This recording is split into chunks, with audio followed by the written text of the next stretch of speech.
बयनिसिमबो गाहाम हामलायनाय बावबाय जिहेतु खौसेथि बर' सुबुं आफादनि 12थि नैबोसोरारि जथुम्मा लोगोसे धेमाजि जिल्ला खौसेथि बर' सुबुं आफाद इउनाइटेड बड' पिपल्स अर्गेनाइजेशननि 6थि नैबोसोरारि जथुम्मा बे जथुम्माया दिनैनिफ्राय जागायबाय। दिनै गिबि हाबाफारि हिसाबै गाहाय थांखि बेखेवनाय प्लान बेखेवनाय आरो मेन पेन्डेल स्टेज आरो गुबुन गुबुन आयदाफोरखौ दिनै बेखेवजोब्बाय दिनै फुंनिफ्रायनो। आरो दिनै जिहेतु सेथि हाबाफारि हिसाबै दिनै मेरु आफादनि थान्दै मेल जथुमगोन। बे थान्दै मेलाव मानगोनां आसाम एसेम्ब्लिनि बुंथिगिरि बिश्वजित दैमारि सारा दिनै 4 बाजियाव जोंनि बे जायगायाव मोनफैगोन आरो बिथाङा जोंनि थान्दै मेलखौ बेखेवगोन। आरो गाहायै गाबोननि हाबाफारि बायदि 10 बाजि खावसेयाव जोंनि बिटिसिनि मानगोनां चिफ हाग्रामा महिलारि सारा मोनफैगोन आरो बेजों लोगोसे आसाम सोरखारनि केबिनेट मिनिस्टार जयन्त मल्ल बरुवा बिथाङाबो मोनफैगोन। बिथाङा जोंनि जिथु सबिनिर बिथाङा बेखेवफैगोन जोंनो फोरमायदों।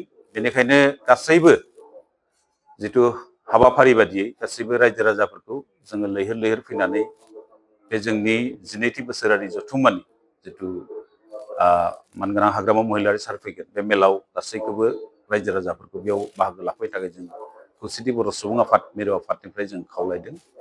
आरो बेजों लोगोसे जोंना बेनि उनाव बेलासियाव गुबुन गुबुन माहारियारि आफाद दुलाराय बर' फरायसा आफादनि मानगोनां आफादगिरि दिपेन बर'जों लोगोसे TMPKनि मानगोनां आफादगिरि तिलक दले आरो गुबुन गुबुन जों मोनसे आयदाफोरखौ लानानै जों मोनसे सेमिनार हाबाफारि लादों। बे सेमिनारा बेलासिनिफ्राय जागायगोन। गासैबो हाबाफारियाव बाहागो लानो थाखाय जों खौसेथि बर' सुबुं आफादनिफ्राय खावलायदों।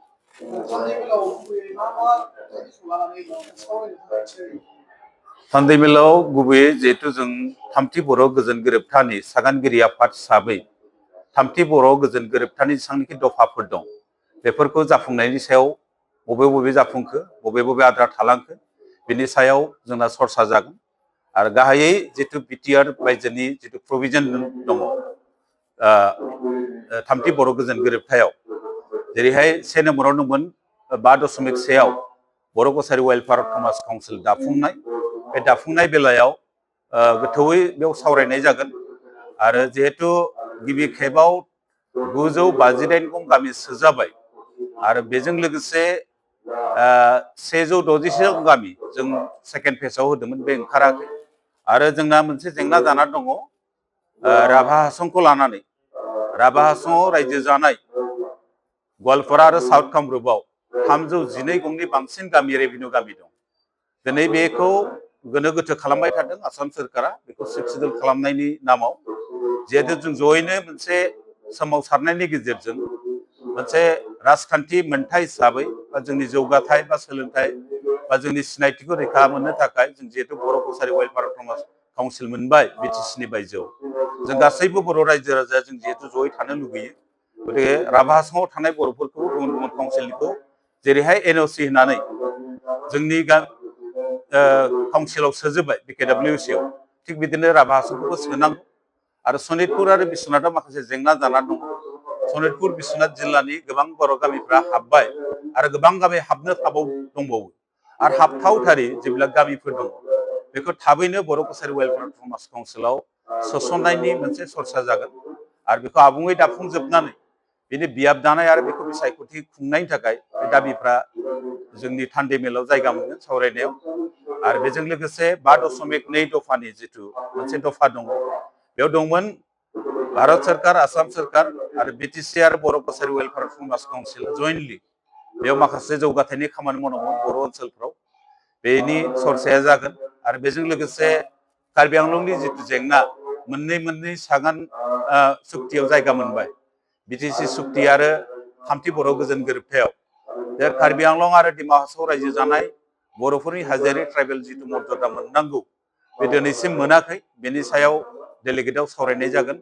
आरो बेजों लोगोसे 6.3 सोलोंथाइ आयदायाव बे जायगा मोनगोन। जिहेतु बिटिसिआव गासैबो फरायसालिफोरखौ लानांगौ बे दफा मथे आरो बिटिसिनि बायजोआव थानाय जेसेबांनाखि बर' मिडियामनि फरायसालिफोर दङ बेखौ बिसेस रेहाय होनानै स्पेसियेल कनसिडारेसन खालामनाबो सोरखारिकरन खालामनांगौ नाथाय दिनैसिम जाफुङाखै बियो बिनि सायाव सरसा जागोन आरो बेजों लोगोसे कलेजफोराव थोजासे फोरोंगिरि बर' बिफाननि फोरोंगिरि थिसननायनि सायाव सरसा जागोन डेलिगेटआव आरो बेजों लोगोसे जिहेतु बिटिसिनि बायजोनि जिथु ट्राइबेल बेल एन्ड ब्लक दङ बे बेल ब्लकनि बायजोआव थानाय जेसेबांनाखि ट्राइबेल गामिफोर दङ बेफोरखौ मोनसे आयेन बानायनानै बे ट्राइबेल गामिफोरनि हा हुखौ रैखाथि होनायनि जिथु आयेन मोनसे बानायनो गोनांमोन 7.1 मथे दिनै बेखौ बानायाखै बेखौ बानायनायनि सायाव मा जाहोनाव थाबथाना दङ बेफोरनि सायाव जों सरसा खालामनानै बेखौ थाबैनो मावफुंनायनि थाखाय दिनैनि जिथु डेलिगेट्स बेयाव मोनसे माखासे सिद्धान्त लानाय जागोन बेफोरनि सायाव